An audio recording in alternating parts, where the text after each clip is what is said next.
Today we're reading 2 Timothy, chapter 1, verse 7. This letter was written by the Apostle Paul near the end of his life. He was writing to Timothy, a younger leader who was facing pressure.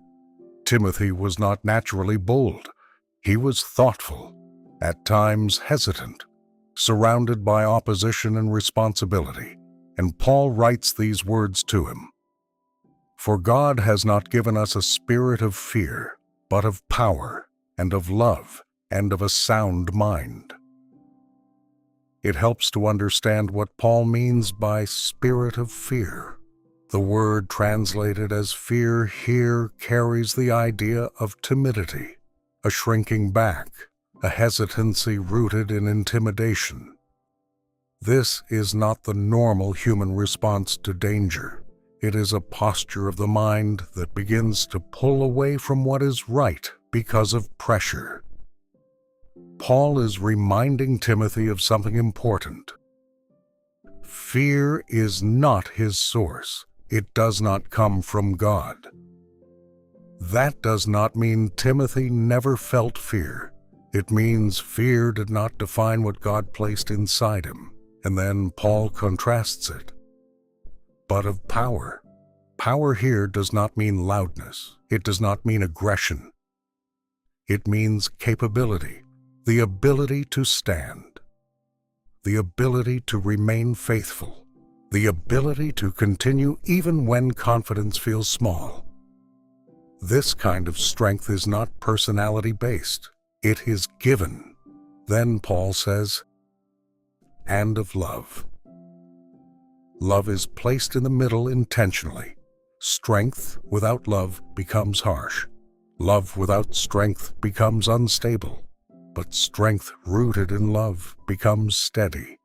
Love keeps courage from becoming pride.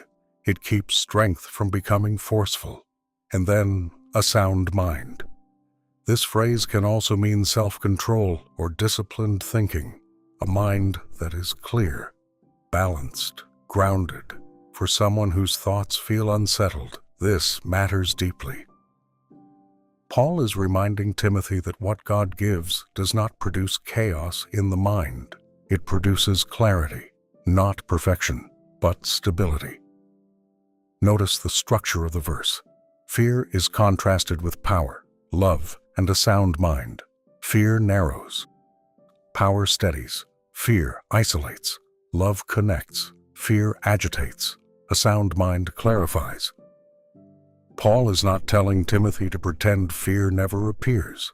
He is reminding him of what is stronger. What comes from Jesus is not shrinking. It is strengthening, and that strength does not feel dramatic. It often feels quiet, like choosing to remain faithful, like choosing to speak truth gently, like choosing to stand firm without raising your voice. If your mind has felt pressured lately, this verse is not asking you to manufacture bravery. It is reminding you of what has already been given. Power, love, a steady mind, and that strength is rooted in Jesus. Let's look more closely at these three qualities Paul names: power, love, a sound mind. These are not emotional states. They are foundations. Power, in this verse, is not intensity. It is steadiness under pressure. There will be moments when your voice feels small, when decisions feel weighty, when responsibility feels larger than your confidence. Power in Jesus does not remove responsibility.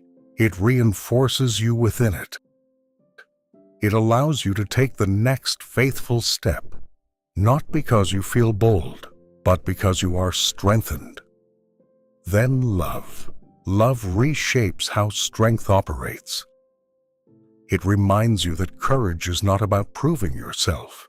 It is about serving faithfully. Love stabilizes motivation. When love is present, you do not act from defensiveness. You act from conviction. You do not shrink back, and you do not push forward harshly. You stand firm with gentleness. That combination is rare, but it is powerful. And then, a sound mind. This is especially important for an unsettled mind. A sound mind means your thoughts are not in control of you. You are not driven by every internal surge of fear. You can pause. You can think clearly. You can choose wisely. Clarity becomes possible even in pressure. This does not mean you never feel uncertainty. It means uncertainty does not dictate your decisions. Paul is reminding Timothy that what Jesus forms inside him is balanced, strength without harshness, love without weakness, clarity without panic. That is inner strength. And inner strength does not arrive dramatically. It develops through trust, through repeated dependence, through remembering what has already been given.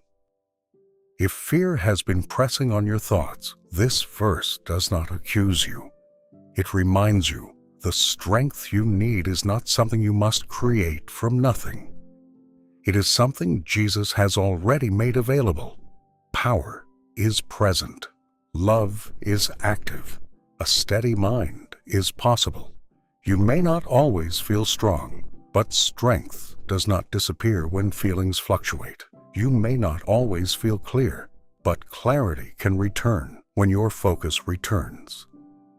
Inner strength in Jesus is not loud. It is grounded. It shows up when you continue, when you remain faithful, when you choose what is right, even quietly. Fear tries to convince you that you are smaller than the moment, but what Jesus gives grows within you, and it grows steadily. Not dramatically, not aggressively, steadily. You are strengthened in Him. You are guided by love.